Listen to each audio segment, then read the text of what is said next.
Good afternoon, everyone. I think it's a pleasure to be here. How many were born outside Bimoba-land? If you know you were born outside Bimoba-land, let me see you back. Became Malambo Kongakati Mochua and I'm Namalan Babu.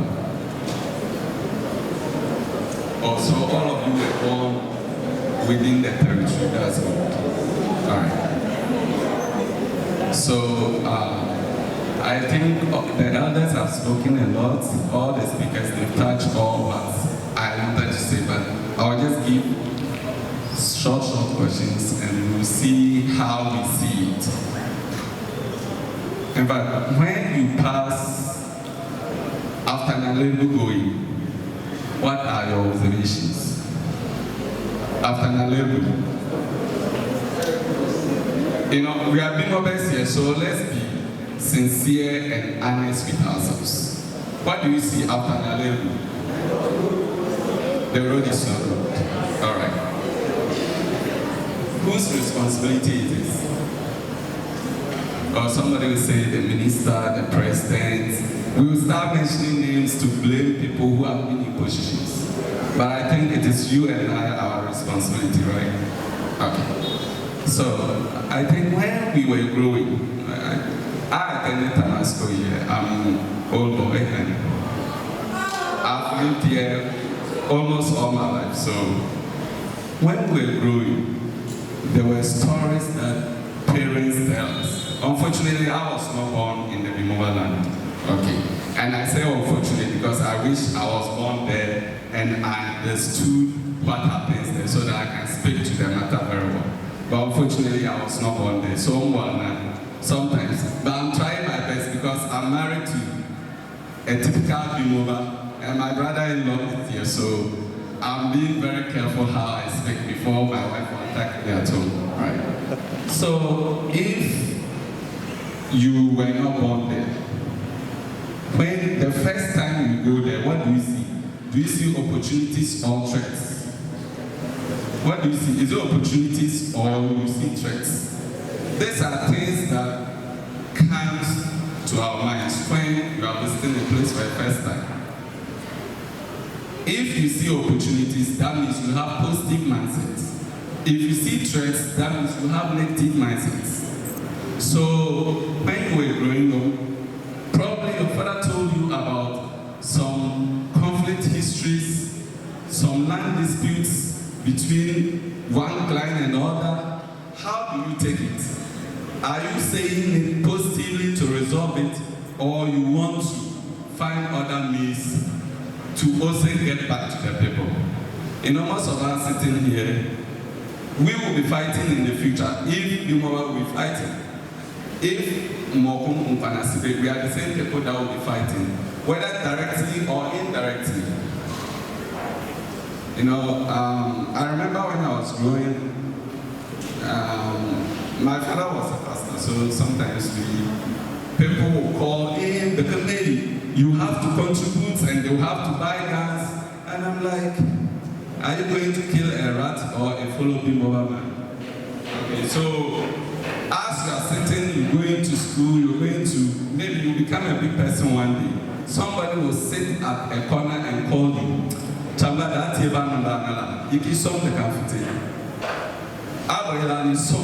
What do you need? No, the teeth and like, what will be your response?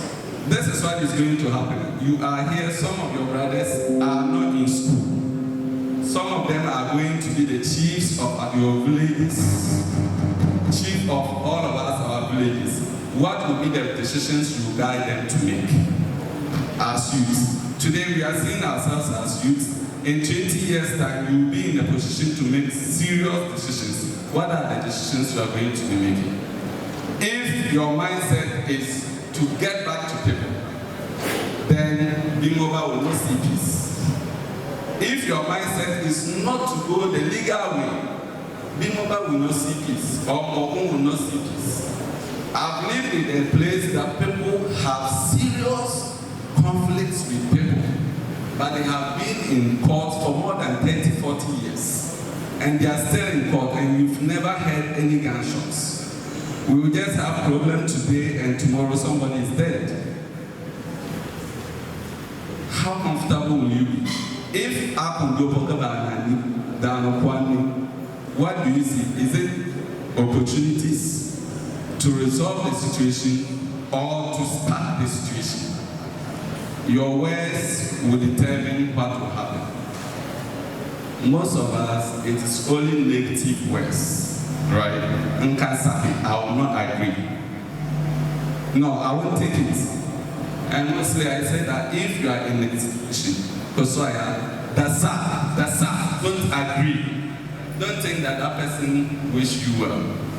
Anybody that will tell you what you are going to do not agree, it means that the person does not like you. You have to sit back, do analysis, look at what brings about that threat or that situation, and see way forward. I don't think fighting will ever resolve anything.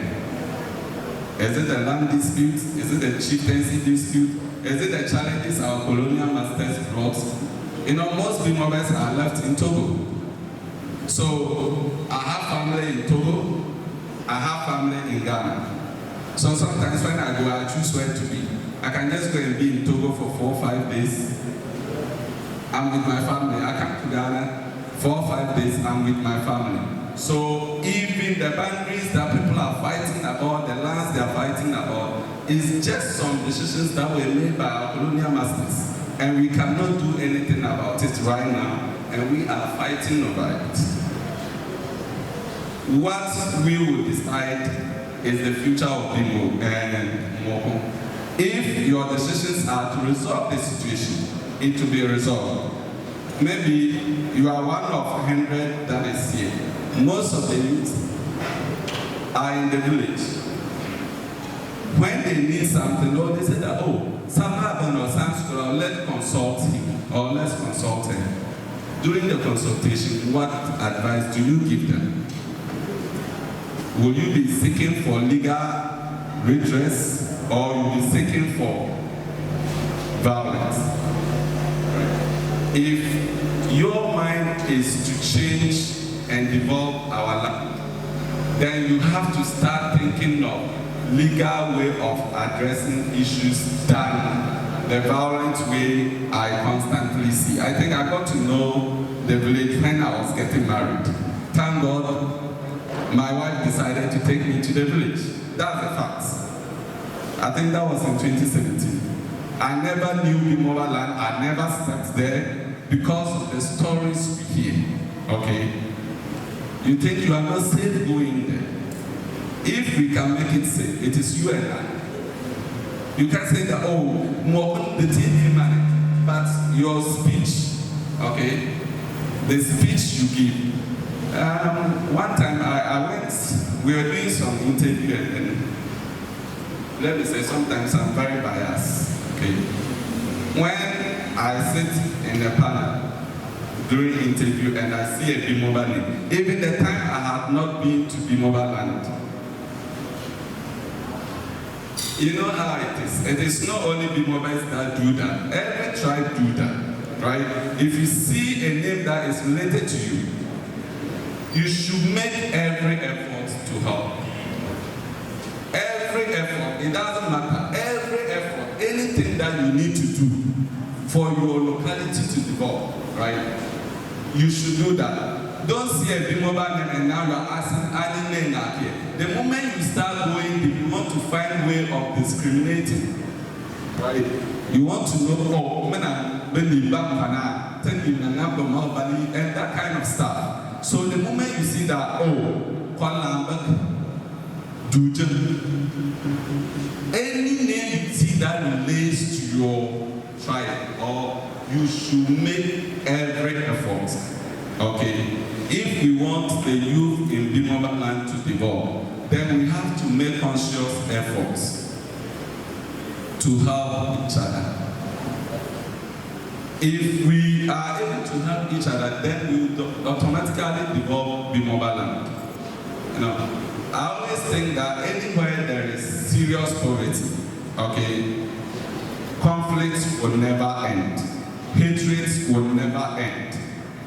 I met somebody and I was telling the person that, assuming that I'm driving Rolls Royce, okay, and you are driving your Hummer, I don't think you hate me for driving Rolls Royce. If I build a story building and you come and build a mansion, you will not hate me for that. But if and you have come to put 3-story buildings, when there's conflict, I want to destroy your story building first. And that is what is happening. Until Bimoba-Dr, we are able to help ourselves to grow, multiply, get resources there, we will continue to hate ourselves. So what you do for a brother or a sister to move forward, don't look at Onyemo.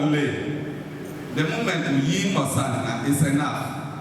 Unfortunately, some people are even Bimobas and they don't have Bimoba names.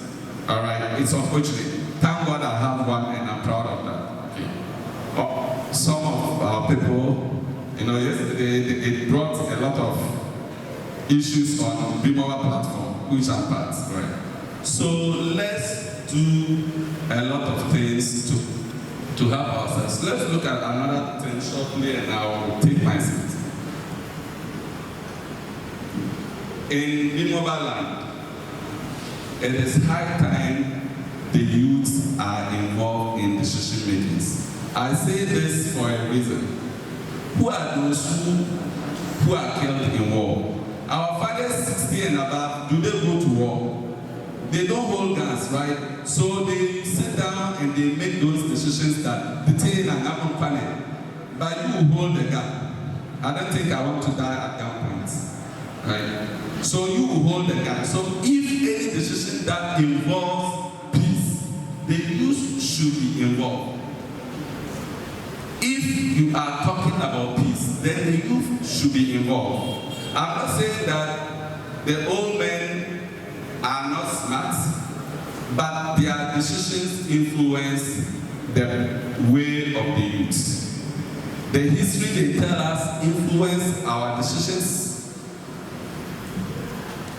The grievances they have influence our decisions. In fact, when you go home, you understand that most of the old folks have deep grievances against each other, against each client, right? It is because of past experience. And if they tell you that experience, the way you take that experience influence the way you look at another Bimoba man or another Bimoba sister. Whatever decision that is going to influence the youth or have impact on the youth, we should be involved. They just don't make decisions that we have to go to war and you get up without questioning why you are going to war and you get up and you are going. Look at the people that have been displaced over there. Do you think they will go back? Even if I'm the one, I will go back. So they will become better people where they are, and they will not even want to name their children Bimoba names so that they will be hunted after.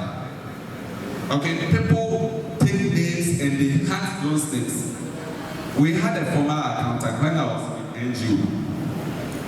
When he was retiring, he told one of his children that any job you are going to seek, if they ask your name, when you mention and they ask, is that Mr. Brenner who was working on so? You say that that's not your father. You know why? He didn't live any good lifestyle there. So when you mention and you say that's your father, you are already disqualified. People hunt names. The name you have, you should protect it. The name we have as Bimobas, we have to protect it. When you travel and you mention that you're a Bimoba, right? The first impression is that, they are the people fighting there.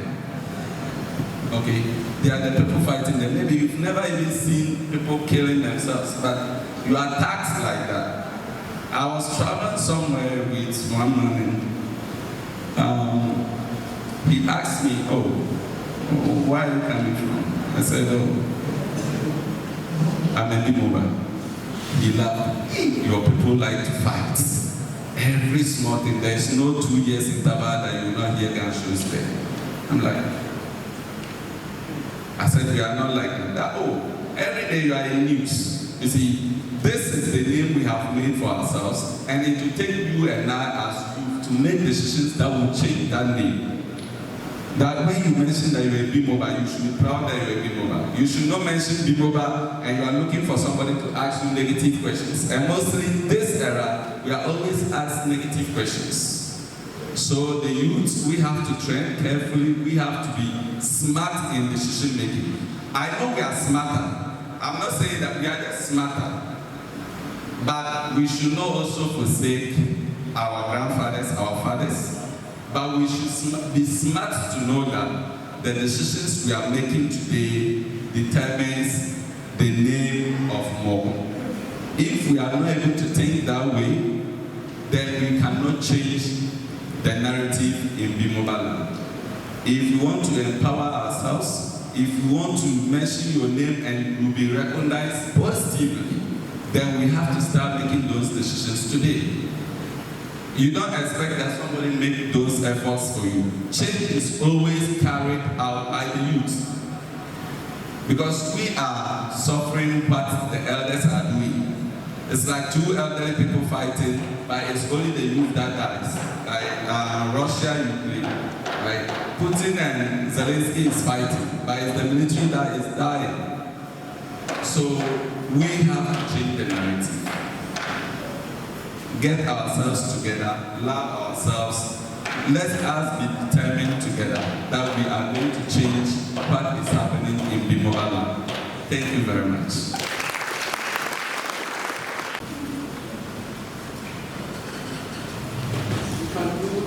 You can do better for me once again. Our second session. Yes. So, at this point, before I invite the next speaker to come, I would want to acknowledge the presence of an important personality in our midst. Distinguished ladies and gentlemen, I have the honor to introduce to you a man that is from Nakwanduri, but speaks to Ghana, speaks to Africa, and speaks to the world. This man is a heavily loaded man. He is an author of over 70 books, a conference speaker, the founder of Tamale Technical University Dr. He is the chairman for the National Church Planting Committee of the Assemblies of God Ghana, and he is the senior pastor for Sanctuary and Wind and Fire, Sanctuary of Wind and Fire Assemblies of God. Distinguished ladies and gentlemen, with a standing ovation, let's acknowledge the presence of reverends around and above France. Let's give it up for him. Chaba, chin. We acknowledge your presence. Thank you, Chaba. We are so much honored.